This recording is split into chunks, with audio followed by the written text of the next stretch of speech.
Prime pal of I Run Far here with Ellie Greenwood after her second place finish at the North Face 50-mile Endurance Challenge Championships. How you doing? Good. Pretty tired, but pretty happy with my position. Yeah. It wasn't an easy day for Ellie. No, it was a tough day, that's for sure. Yeah. I mean, I said in the pre-race interview, Tom TA 6 weeks ago, and that did really take a lot out of me. And then I did jump back into do what I tell all my coaching clients not to do, and get overexcited and forget about the race you've just done and right on to the next race. So, I honestly haven't really had a good run in the last 6 weeks. So I came to the start line and was like, this could be interesting, and you don't know. And I did start to feel better this week because I really did taper back, but I wasn't surprised when really early on I was just hamstrings tight and SI and your legs feel really tight, right? Way too early in the race. But so no, I'm very happy with second, putting that all together. When you saw me at mile 19, I did not feel good. No, I mean it was that was after a big climb, which of course is not my strong suit. And my legs were feeling really bad. But on the other hand, it was nice. I was with Anne-Marie, I was with Joe Meek. So that was nice. And we were all we just naturally fell together. And so that was nice to have a little, just put your head down and follow someone else's feet kind of a little bit.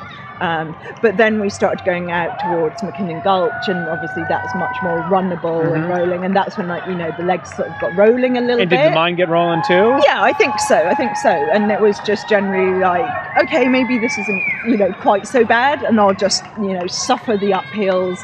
And I was moving pretty well on the flats and the downhills. I was being obviously careful in the downhills early on. When did you move into second? After Tennessee Valley, the second time around. So the last climb? Yes, on a climb. I know, that's quite impressive. It happens occasionally.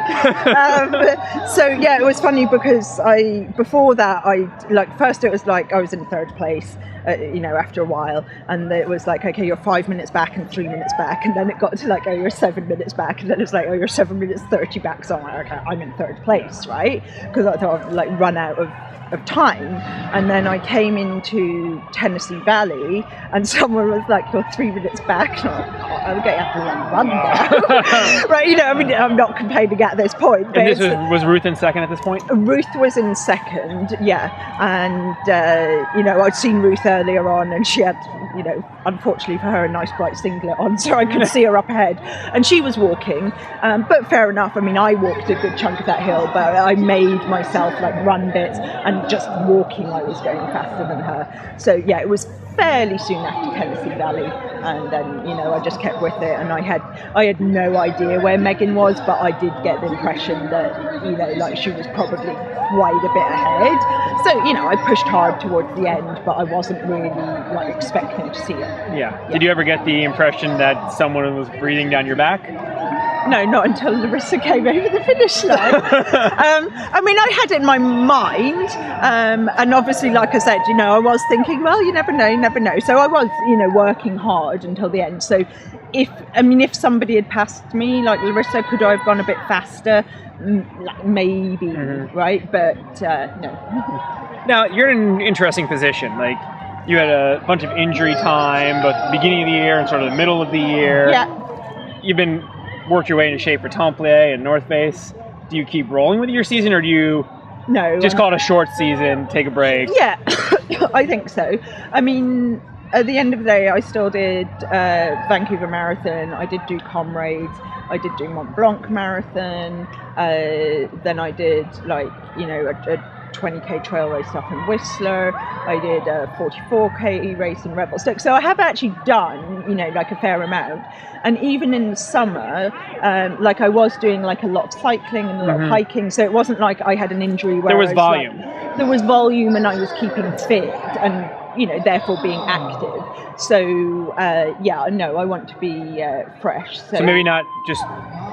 One shouldn't just look at their mileage log to see if it's time for a break. No, exactly, right. And like I said, like Templier, I raced hard. This I raced hard.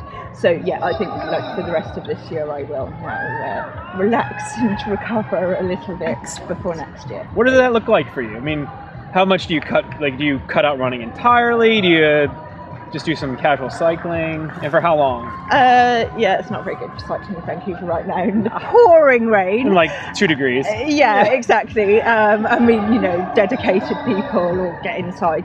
But no, I will still do like a small amount of running. But I think I really will be careful to I do really want to recover. So really, because I can sometimes... No training. I can get a bit carried away, and then you get to the end of the week and, I wasn't really meant to run very much.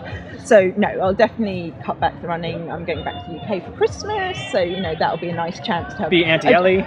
Be anti-Ellie, and a change of scene is good, right, as well, because if you're at home, you get in the routine of, that kind of stuff. Not necessarily good routines.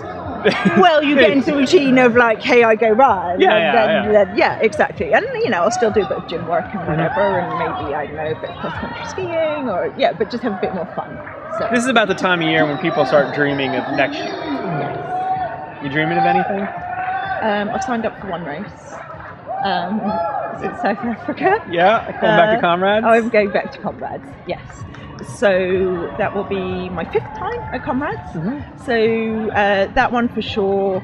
Other ones, I've got ideas and that kind of stuff, but nothing set, totally in stone. Yeah. Cool. Well, good job out here today, Ellie, and see you around. Thank you so much. Thank you.